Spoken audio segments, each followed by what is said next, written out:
I'm Sarah Barth, and I'm fortunate enough to be the Executive Director of Semper Virens Fund.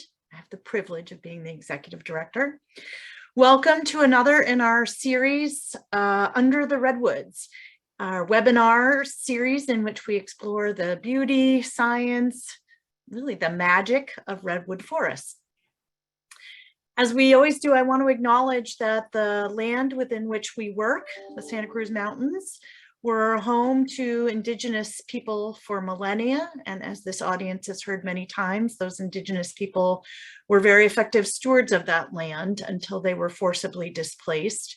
And I'm grateful that today we are working with some of the descendants of those Indigenous communities, and in particular the Alma Mutsun and the Muwekma tribes, to help restore their connections to this region and to these remarkable forests. I also, before we get underway, want to thank our really generous sponsors, Scharf Investments, who have supported this Under the Redwoods webinar series. So thank you to them. As has been the case for all of our other webinars, we will be recording this and posting it on our website. So if you have to leave early or you want to share it with others, it should be available for your viewing pleasure. And please submit questions through the Q&A tool found at the bottom of your screen, and we will do our best to get as many of those questions answered as we can. Just to update you on some things that we're thinking about here at Semper Virens before we dive into our webinar topic. In the last few weeks, we've started to see a series of small but significant wildfires starting up again across the state. It's a combination of low fog, increased heat, lightning storms, and I will tell you that among the staff at Semper Virens, it's starting to feel a little bit like 2020 when we had the CZU wildfire. So we are monitoring closely and thinking about what happened 2 years ago. And it feels especially appropriate to be thinking about it, given that on the positive side, State Parks is on the precipice of reopening, or at least partially reopening, Big Basin State Parks, with really just shy of 2 years since the fire. It will be a limited reopening, and as we get more information, we will share that with you.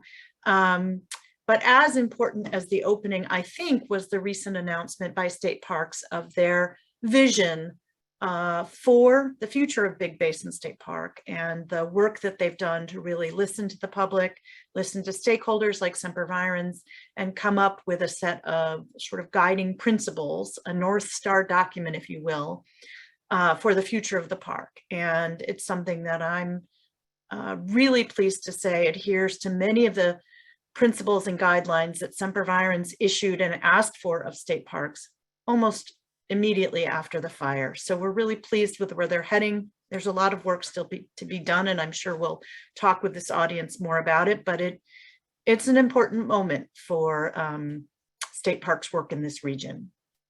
And that engagement included many of you, not only your participation in their public process, but also as well some of the funding that you've supported, that you've provided to us, which has helped them in their emergency response to the fire. So thank you to this audience for that.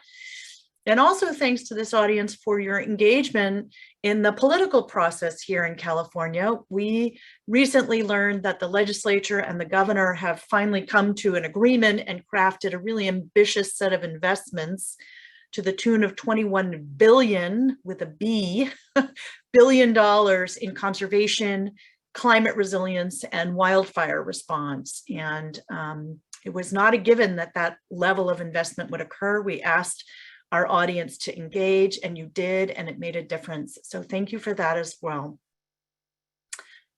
The work that Semper Virens does is obviously about the trees and the landscapes we work to conserve, but our organization has always had a dual mission of both conservation and the promotion of enjoyment and understanding of these remarkable landscapes.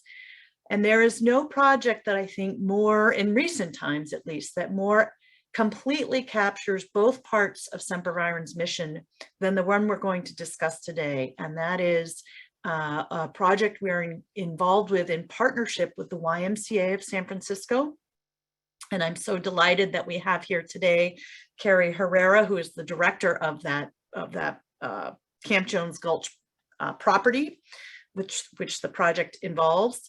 I'll announce her or introduce her in a moment, but the project involves conservation efforts to ensure that the camp's 928 acres are protected. And you'll see here on your screen a map of that camp.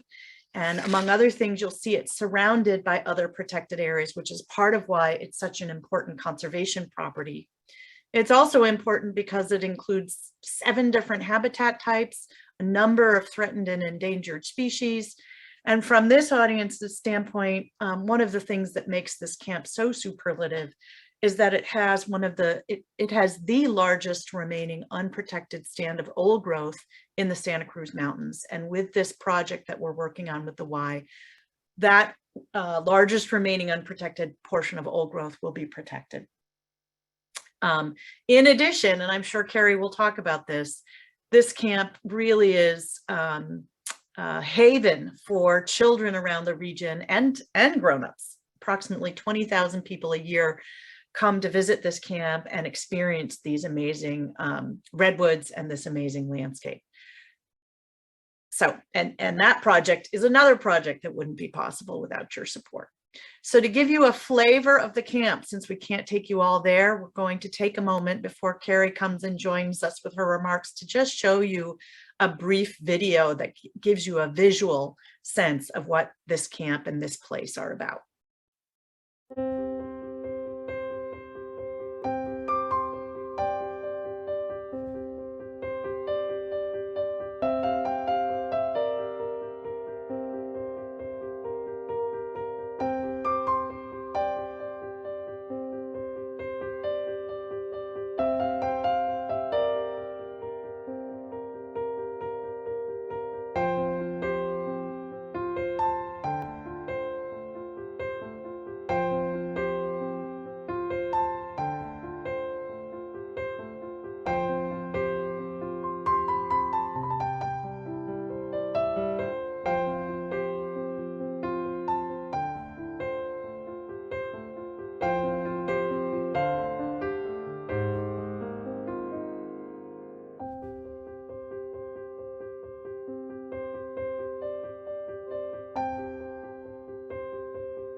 So hopefully that video gave you a little bit of a sense of what the camp is about, and hopefully many of you will have a chance to see it yourselves in person someday. In the meantime, we have here today our guest, Carrie Herrera. She is the director of Camp Jones Gulch for the YMCA of San Francisco. She's been with the camp as its director for 3 years, and she is, but she's been with the YMCA for far longer than that. And she happens to be one of the more joyous people I have the fortune of interacting with these days. And I suspect part of it's because she lives and works in such a spectacular location and gets to see kids who are inspired by this place on a daily basis. So with that, Carrie, please join us and take yourself off mute. There we go. I was trying to touch that button and it wouldn't click. Thanks, Sarah, for the warm welcome. Good afternoon, everyone. I am truly honored and blessed and privileged to be the executive director here at Camp Jones Gulch. About 3 years ago, I was honored with this position, and I moved my family here from San Mateo to be executive director. Camp Jones Gulch has a very rich history in the area. And I'm going to give you just a little bit of a history about Jones Gulch, starting back from the 1850s. In 1857, a gentleman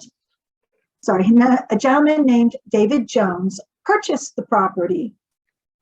At that time, he established a mill here, and Camp Jones Gulch was originally a mill that provided wood and shingles throughout the Bay Area and San Francisco.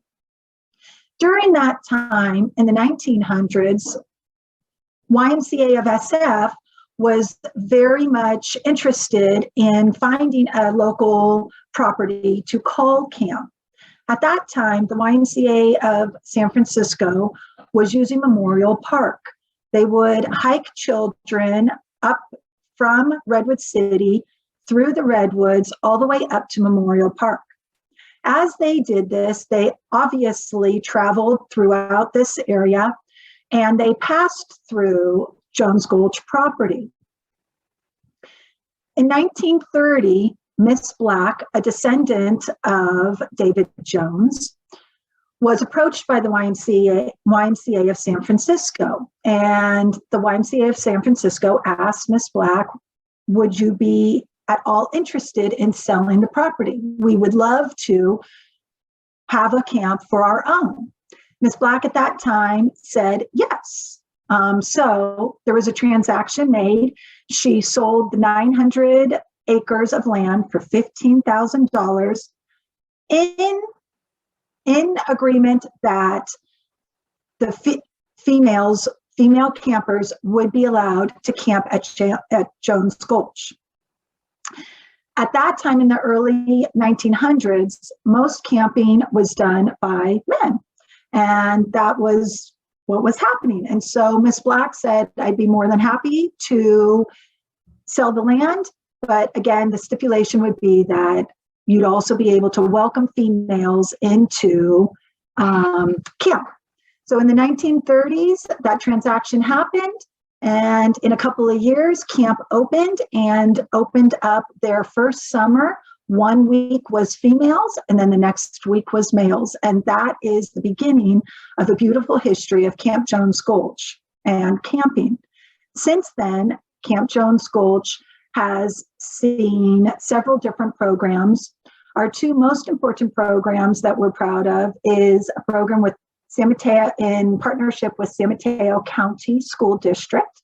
In the 1950s, 1950s, early 60s, San Mateo County Outdoor Education developed a program where 5th and 6th grade children would come up for a week during school.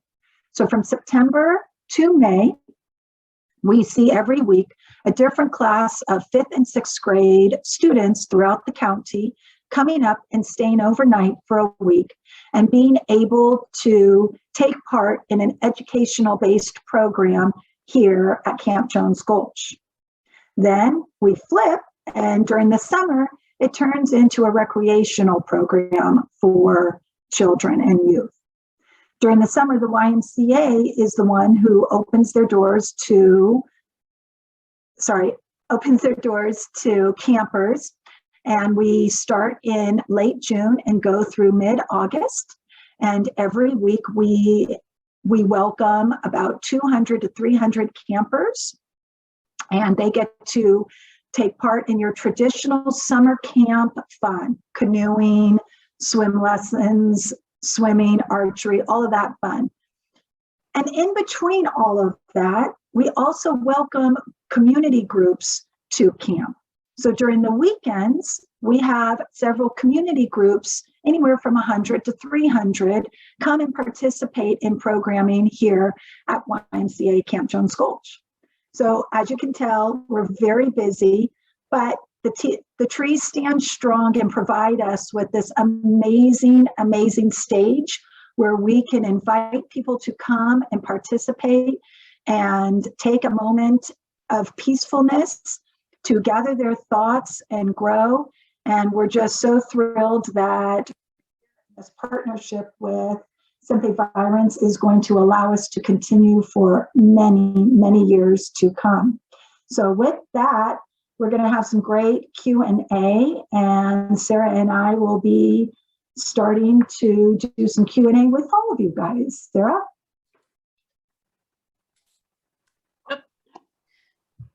I'm having technical difficulties today. Thanks, Carrie. So I'm going to just take a moment and really describe the partnership. Some of the members of this audience may have already heard about it, and we will be announcing it more publicly in a few weeks. But just to outline it, Semper Virens Fund is in the process of purchasing from the Y a conservation easement. And with that purchase, the future management of the camp in terms of its land and natural resources will be affected and guided by that easement. And it will, among other things, restrict any kind of resource extraction. It will support long-term protection of the trees. It sets and provides guidance around any future growth of the camp, etc. So at the core of our partnership is this easement that Semper Virens is going to purchase by this fall. And but in addition, we have committed to a long-term partnership with the Y in not only sort of setting guidelines for how the property should be managed to protect the natural resources, but in addition to have an active partnership together with the Y around stewardship of the forest and surrounding natural resources to really invest in restoration work, reduction of wildfire risk, potentially support and restoration, maybe even reintroduction of endangered species, etc. So it's a multifaceted partnership, and but at its core is this easement. So I just wanted to make sure the audience understood that. Not that we wouldn't support the Y anyway, we do, but this project is so beneficial, both in terms of the remarkable wildlands that it's going to protect, as well as this remarkable camp and the tens of thousands of kids that get to experience the nature that the camp provides. It's a really spectacular project. So Carrie, I'm curious, you live at the camp along with your children, and you get to see kids and adults experiencing this place for the first time. And I wondered if you could just tell us a few stories about how people react to the trees and the natural resources there, and what you've seen, what impact you've seen it have either on campers or on your own children. Sure, definitely. So I think one thing that I'll start with is when I took this position, my children were at one was in 5th grade and the other one was in 8th grade. We were living in San Mateo. So to bring that age group here, which there is some isolation when you come to the woods and you live on camp, it is very different than living in San Mateo, Redwood City, San Carlos suburbia. I think the moral of the story is we are still here after 3 years as a little family, and not once have the children asked to go back. So I think that speaks wonders of nature. It speaks wonders when people come and visit camp that they don't want to leave. And the fact that they continue to come back and return to this environment also speaks volumes. When you're amongst the trees, it's amazing at how you are able to just think and pause and stop and reflect. And I think people sometimes forget the importance of all of that and what you gain by just being able to hear the birds, see nature, and be amongst something that's greater than you. These trees are so much greater than us. They've been here, they've been through so much, and you realize that just walking amongst the greatness is huge. And again, with people returning time after time, I don't think one person just comes and then never wants to come back. So that's huge. Well, I think this camp has a really interesting history. You touched on it a bit, of being inclusive and equitable, starting with from its very creation when Mrs. Black insisted that girls be allowed to participate in what was then the YMCA, the Young Men's Christian Association. And I'm guessing at the time, most other camps did not include girls. To today, I know you have gender neutral bathrooms, and not to sort of make a political statement about this, it's just to note that I think the camp reflects the reality we've seen, which is nature doesn't judge, it doesn't care what your background, your ethnicity, your religion, what your politics is. And so that's really remarkable. And one of the things I've been most impressed with at the camp is the fact that, you know, every school kid from San Mateo County gets a chance to come here because of the partnership that the camp has with San Mateo County of Education, a Department of Education, which means that regardless of income level, every child in public school in that county, and for a while it was in a second county as well, has a chance to experience this. And that seems really special to me. And I wonder, as you see the kids there, you think they feel equally welcome and comfortable at the camp? They do. And I think one thing that I love that you said, the environment doesn't judge. And I do feel that when children, anybody comes here and is amongst nature, they're automatically accepted. Everybody can agree that nature is awesome. Everybody can agree that it's beautiful, that it sounds wonderful, it smells awesome, it looks pretty. That is one thing that no matter who you are, anything, everybody agrees on. The children definitely are always welcoming with each other. That's one blessing. And one of the things, camp is old. It is from the 1930s. A lot of our cabins were built for the loggers. And that being said, the access and equity for ADA accessible bathrooms, for gender neutral bathrooms, were not there. And it is important that everybody is able to experience this nature. And so with this partnership, that is what we're going to be able to improve on. We're going to be able to improve on the bathrooms. We're going to be able to improve on the roads, the pathways. So everything is accessible and everything feels comfortable to people, and people feel welcomed no matter what. So that is a huge benefit. Yeah, and just to be more explicit with this audience, so Semper Virens is buying this easement that we talked about. So we're buying this permanent protection of the property's natural resources, regardless of ownership. So even if, God forbid, one day the Y disappears, the property is protected in perpetuity. And we will pay you for that. And in return, your plans are to use those funds to really upgrade and enhance the camp facilities, both to make it more accessible to all of the kids, and frankly, to help make it a little lighter on the land in terms of its environmental impact. So one of the things I love about this project is that every dollar invested, I feel like, is yielding multiple benefits. So tell me a little bit about how you're seeing COVID affect kids and adults coming to this camp. We've seen in public parks, I know the reports are that visitation is through the roof, and I'm wondering what you're observing. Yes, so during COVID, we were able to remain open on a small scale, but I feel like it was an important scale. We had rented the cabins out individually to families, to people, and people were able to come and have a little bit of a vacation in a safe situation. The benefit from that was so great. People were realizing how much they gained by just being able to be here, take a hike, be with their family. As we move out of COVID, we are welcoming our traditional programs back, such as in September, the outdoor education programs, now summer camp. And it's funny, today I was just talking to a few kids and they were saying, oh my God, my legs hurt.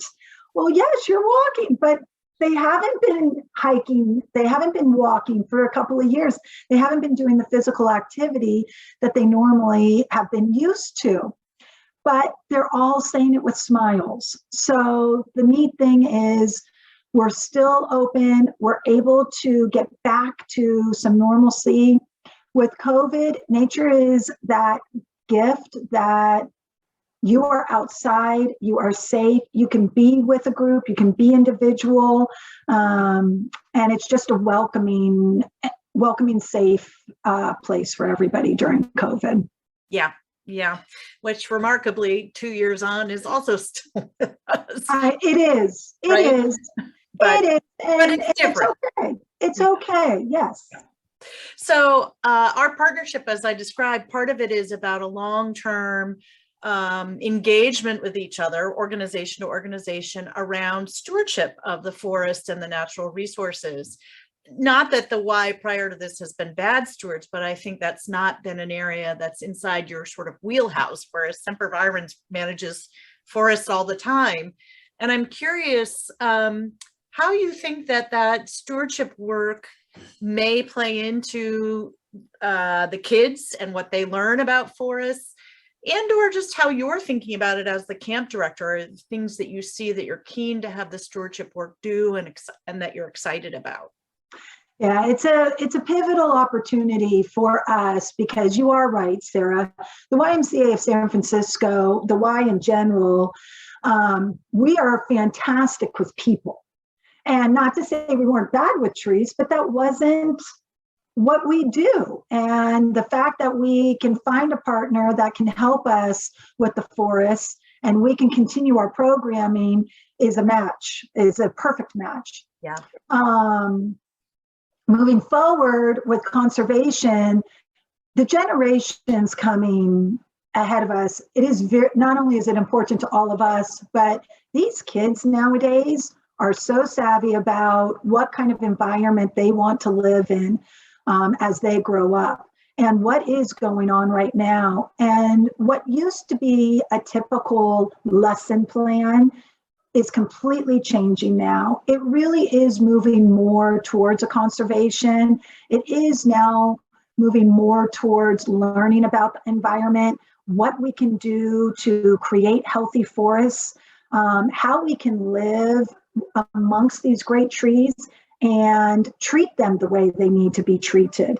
And of course, the fires, that is huge. And talking about how we can live and protect this valuable resource. And these children now are asking questions and they want to be involved. They want to be stewards of the land. And with this partnership, it's going to create opportunities to develop programs where these children can be stewards. We're going to be able to teach them how to do this. We're going to be able to teach them the importance of fire and how we can keep our land safe.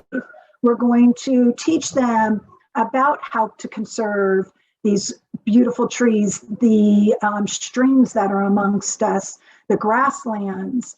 So it's changing the landscape of what these children have been taught years before and changing some of the lesson plans, which is absolutely fantastic. Yeah, I'm so excited about that. And I think not only will you have sort of live opportunities to teach them as they can walk through the forest and see some of the projects, but for kids that come back year after year, often forest management is a multi-year project. I think they'll get to see change over time. So it really feels like I'm hopeful that the project allows you to enhance your sort of outdoor classroom, your range of topics that you can show the kids. Absolutely, absolutely. We're looking at even improving, some of our STEM programming to incorporate around all of this and even opening up different programming opportunities. So we talked about it from the landscape side of things, and you touched on this just a little, but part of this is about providing an infusion of capital. So Semper Virens conservation dollars going into your organization in part to deal with facility upgrades.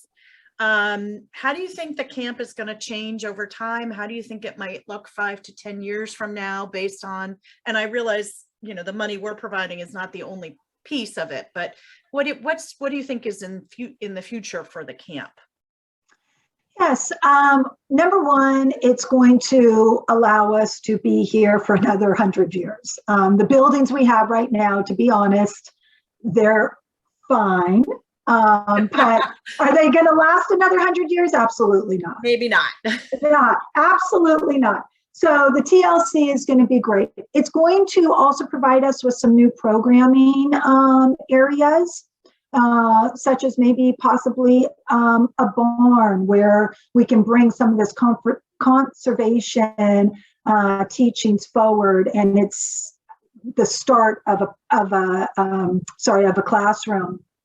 The other thing is peace of mind at the same time. One of the most important things we started with was creating a second road of egress out. After the fires, the CCU fires, we've always realized, but after the CCU fires, we really realized how important it was to have a second road out. We had in the past only one road in and out of camp. So you could imagine if we have 400 people here and we had to evacuate, the challenges that one road would present. So the very first thing that we did was we created a second road of easement, which CAL FIRE and cars could use in case of an evacuation. And then along with that, we're going to be able to do things. They're not exciting, but they're so important. We can put all of our power lines and wires underground. So again, fire protection in that case.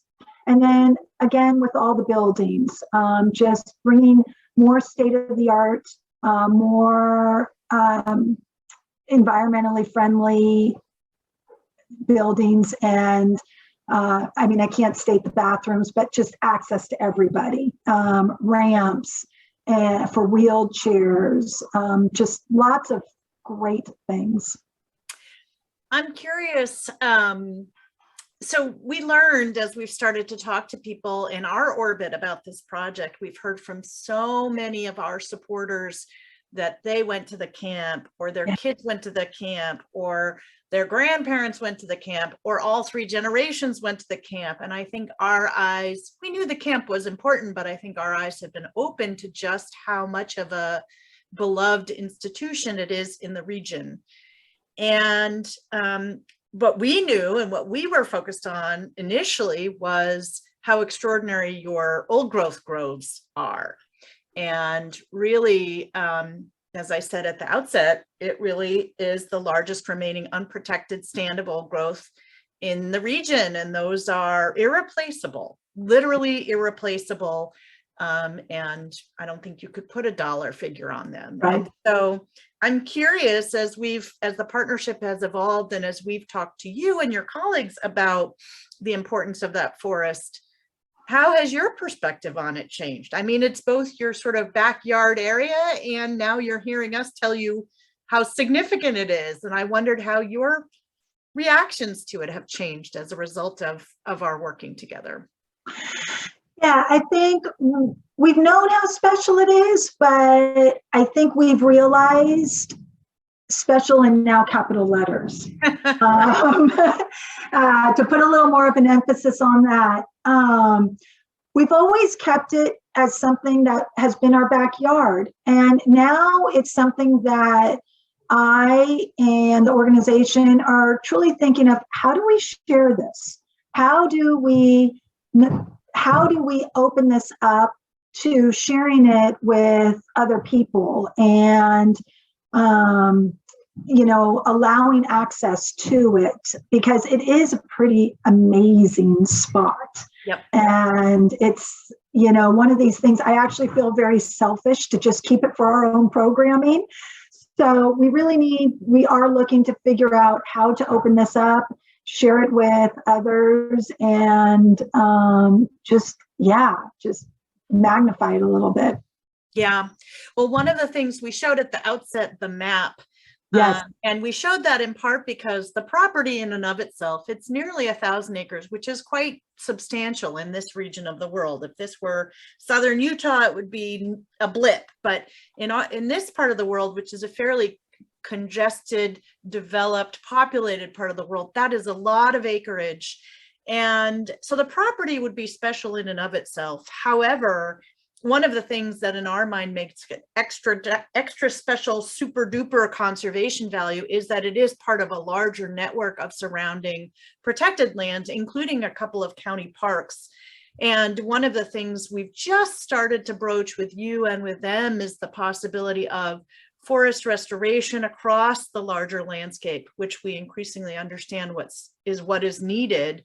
And I wonder if over time there may also be opportunities to connect some of the trails between those entities as a way of helping to bring the larger public into this property. Yeah, I think our opportunity is unlimited. I think, we have this great possibility, especially like you said, where we are situated between these two fantastic parks already, Sam McDonald and Memorial Park. And yes, just to be able to figure out how to make that work is going to be great. Is there anything about this partnership that surprised you? I mean, I think it's been a very natural alignment of two long established sort of, what's the word I want? Esteemed organizations that have orbited one another for a long time, but not necessarily partnered deeply. What have you learned that's been surprising or interesting? I think this truly is a match made in heaven. It's a very happy marriage because I think both organizations bring so much value to the table, and yet both need each other so much to create this amazing opportunity for generations ahead of us. I think one thing that I am truly excited about is as I took on this position, I knew Camp Jones Gulch was in this Renaissance period. Yeah. What that truly meant, I really didn't know 3 years ago. Now I feel like with this partnership and the opportunity that this partnership brings with the different people I have met, and how much Semper Virens wants to help the programming for youth is going to be great. Now I'm thinking of so many different possibilities that we can offer to our schools, to our recreational side of things, that is our program opportunities that we wouldn't have been able to offer before, such as conservation, such as fire protection. I mean, you name it. Now, camp used to very much kind of be like a little box where, okay, we ran outdoor ed, we ran summer camp, we had groups. Now with this partnership, there are a lot of other things that we're going to be able to offer to the community. And that is so exciting for me and so refreshing for camp, because everybody needs something new. Everybody needs something exciting. And people want to come back to camp, and people want to learn new things. They want to experience new things. And together we're going to be able to offer that to people. Great. Well, we are similarly excited. So rather than continue to ask you questions, I think we'll open it up to the audience and see what they may be interested in hearing from you or both of us about with regard to this partnership. So I'll turn it over to my colleague, Matt, to see what questions we've been getting. Great, thank you. Carrie, it's great to hear you talk about the camp's past and its future. And one of the questions that came up was about programming and whether, topics like wildfire or climate change make their way into the learning experiences that the kids have. Absolutely. I think we're looking at different weekend seminars for adults and families We're looking at one-day seminars. One of the things that I did realize during COVID, people are willing to come just for the day. Before, a lot of times there was this idea that people wanted to stay for the whole weekend. And I feel like nowadays with people's lives, it's very busy and hectic to carve out one weekend. So from, having weekend seminars to a day here at camp with different teaching opportunities, different lectures. Yes, the sky's the limit right now, but absolutely exploring those different opportunities and subjects. Oh, thank you. And I know that I've had the opportunity to hear you talk about some of the ways in which the kids learning at the camp sort of gain new perspectives and new skills, not just learning about nature, but other things. Can you talk a little bit about some of the other outcomes that learning in nature can bring to kids? Absolutely. A lot of times when a child comes to camp, the greatest thing is when they go back home, there's a sense of independence. Parents will say, oh my God, my child never did that before. And it was this sense of independence that they were able to gain and self-confidence being away here and staying at camp. Studies show that children who learn and play outdoors develop a sense of, like I said, self-independence, confidence, and decision-making. The nice thing about nature is there really isn't nature doesn't teach you right or wrong. What is right is the respect that nature teaches you. And children gain that respect being here and growing from it. And again, they have an opportunity to be with their peers, away from the technology, away from a structured indoor environment where they're able to explore and learn creatively and in different ways. And so that sense of self-esteem and independence is huge. And I think we all know that we always feel a little bit better after we've stepped outside our front door and taken a walk, or we've gone to the beach or gone to the trees, wherever we've gone outside. When we return, we have a smile on our face. We're standing a little bit taller. We just feel a little bit more proud and that we can conquer anything ahead of us. It's that fresh breath air that nature gives. It's amazing. Thank you. Access to nature is something we obviously care about as an organization, and ways to increase that is particularly hard, especially for communities that don't have immediate access to nature. You have such a special relationship with the San Mateo County Office of Education and the school system there. Is that a unique program, or is that pretty common for school districts to have that kind of close relationship with a camp year in, year out? No, it's a pretty unique partnership. A lot of camps do have outdoor ed programs throughout the school year. What makes San Mateo County and Camp Jones Gulch unique is the founders, Mark Nolan and Steve Van Zandt. Both these gentlemen started San Mateo County outdoor education in the 1960s. The curriculum that they developed became nationally known.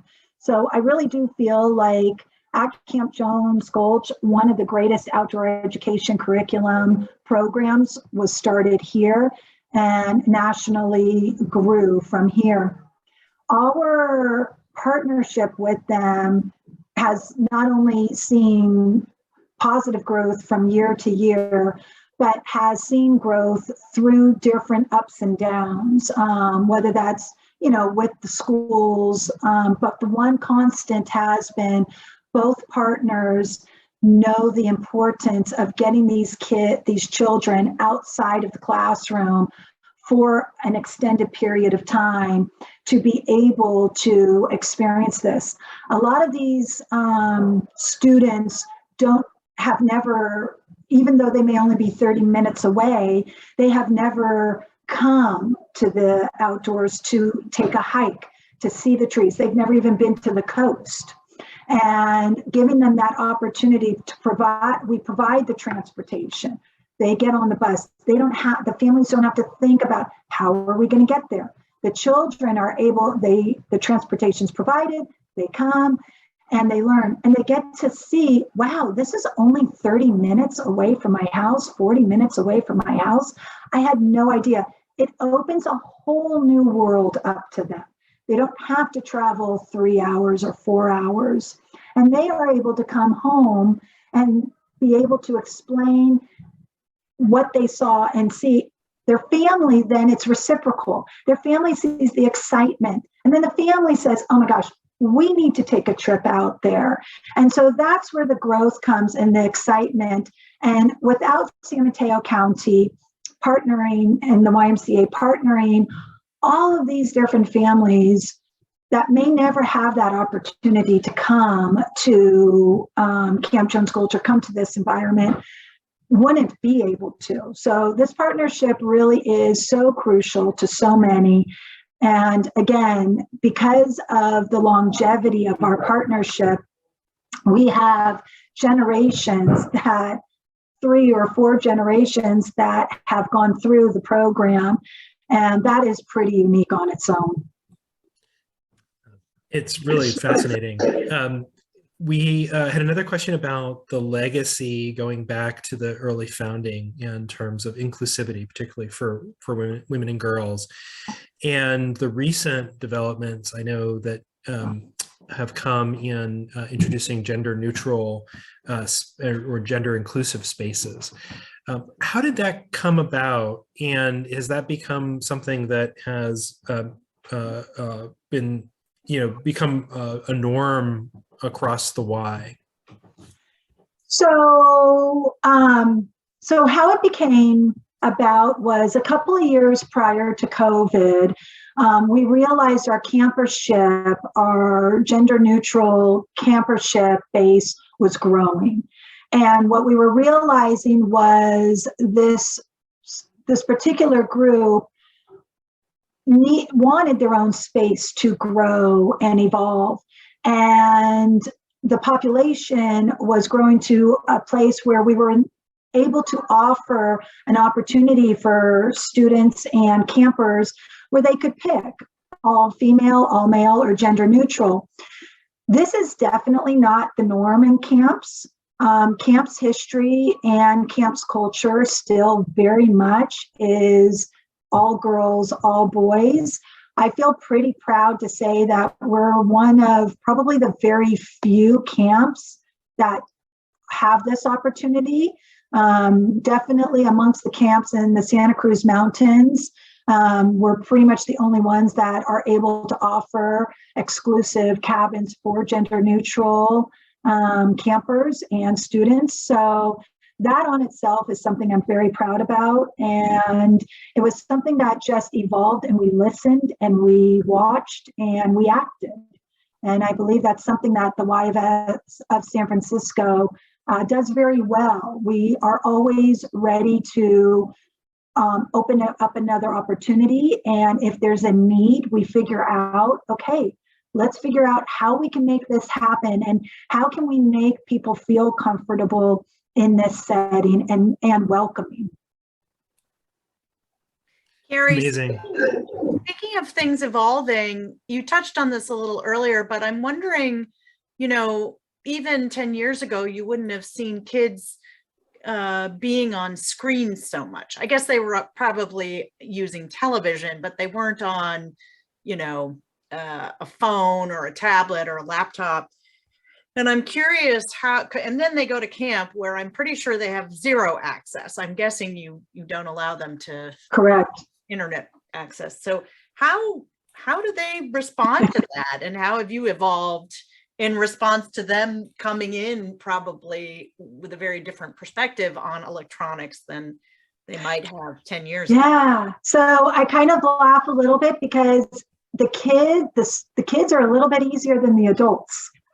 The adults actually that come to camp actually have a little bit of a harder time letting go. The kids, the kids have a little bit of an adjustment period, but then they are so tired at night that they just go to bed, and they're so busy during the day that they soon forget about it. It is not a piece of our culture.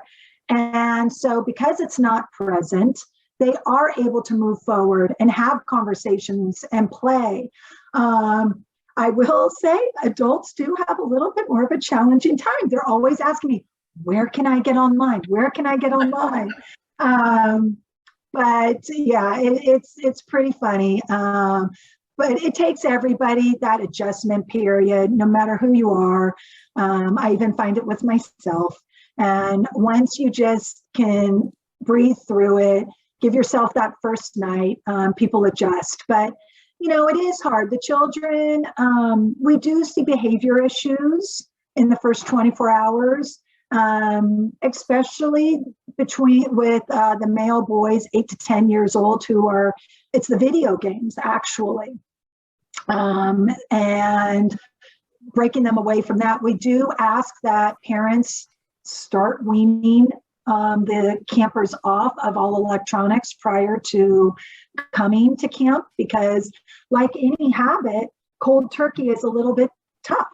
But, you know, in time, everything works out and the children find their footing and they find that they're not missing it at all. There's a lot that could be said about what you just worked on. I'm just a little flabbergasted. Matt, I didn't mean to step on your questioning. Do you have any other questions you want to share? I can only imagine. There was a great question just came in through the chat about Indigenous history, and a question about how it is or will be incorporated into the curriculum. Yeah, definitely. That is something we are very seriously looking at and partnering with various organizations and tribes to figure out what the best way of doing this and how is this, and respectfully, very importantly.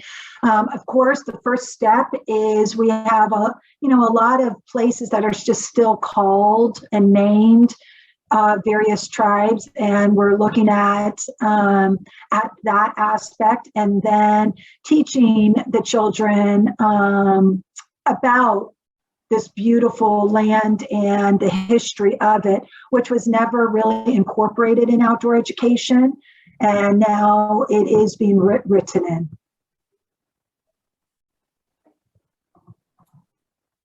Great. That's exciting to know. The last question I had was about you mentioned that groups come to the camp as well, in addition to the summer camp and the school kids. Can you talk about some of the different kinds of groups that visit the camp and what they do there? Yeah, so we have all different types of groups, from religious groups to musicians. Like, for example, we just hosted a jazz camp festival through an organization called Jazz Camp West, where 300 musicians were all here for 1 week, and it was amazing. We set up pianos in the redwood trees. We had different classrooms amongst the redwood trees, and you just would walk through and it'd be a symphony of music for a week long. Then you also have retreat groups that come. We have Tai Chi groups, karate groups, again, religious groups, team building groups, all ages, all facets. I think the one beautiful thing that I love about not only working here, but working for the YFSF is every age group is able to participate on camp. It doesn't matter what age group you are. We have grandparents with grandchildren. We have parents with babies, you name it. Every age group is able to be here and participate and be amongst and be on this amazing stage. And that intergenerational opportunity is something that I've always loved, being able to program for and create for, where families with 3 generations, 4 generations sometimes can all come together. Carrie, I have one last question for you, and then because we're getting low on time here. I'm curious, you touched on this earlier, but I want to circle back around it because it's one of the pieces of this that gives me some hope. You know, I think a lot of people can visit a natural place, leave, and maybe not think about it so much again, or they may think about it, but may not realize that the decisions they're making impact that place, or that they have a voice in shaping the future of that place, or even that these places are in peril, which many of them are. And yet I think I heard you say earlier that you feel like many of the campers or visitors to the camp are more aware now of climate change, of the threats to these landscapes. And I wondered, is that the case? And do you feel hope that that you're sort of educating a bunch of youngsters who are going to understand not only that this was a spectacular experience or that banana slugs are fun, but maybe have a glimmer of sort of the sense of responsibility and or need to be involved? Do you feel that, or is that wishful thinking on my part? I have the incredible opportunity to see the hope, the gratitude, the respect that these children not only show to nature, but what nature is giving back to them. And I get to see that every opportunity. And I have huge hope. I have great admiration for the generations coming ahead, growing up. The fact that when these kids leave camp and they're crying, it's not the programs that we're doing. The programs are just that vehicle of opportunity to bring them. It's that grab, like, oh, look, you could do this. But once they're here, it's not what they go back and talk about. They go back and talk about, oh my gosh, I stood in that tree that was 1,000 years old. I want to make sure that it's there for 2,000 years. That's what they're talking about. They're talking about, oh, the creek and the frogs. How can we get more frogs in the creek? That's what they go back and talk about. And for them to have this experience and know that they are a piece of this opportunity, that they're going to be able to make this happen, is just phenomenal. That's really good to hear. It's been a tough time in this country recently for a lot of different reasons. And regardless of your political perspective, I think we can note that it's just been turbulent and confrontational and combative. So hearing things like this makes me feel a little better. So thank you. And thank you for the work that you do. Thank you to the Y for the great partnership. It's going to be an enduring one, just as your partnership with San Mateo County of Education has been, and I look forward to it. So thank you for joining us, and thank you to our audience for joining us. We will be having our next webinar next month is with Scott Ordway, who is a composer, and we'll be talking with us a bit about his new composition, The End of Rain, which is really inspired by the Central Coast landscape and in particular by the CZU wildfire. So we look forward to seeing you and joining you then. Thank you.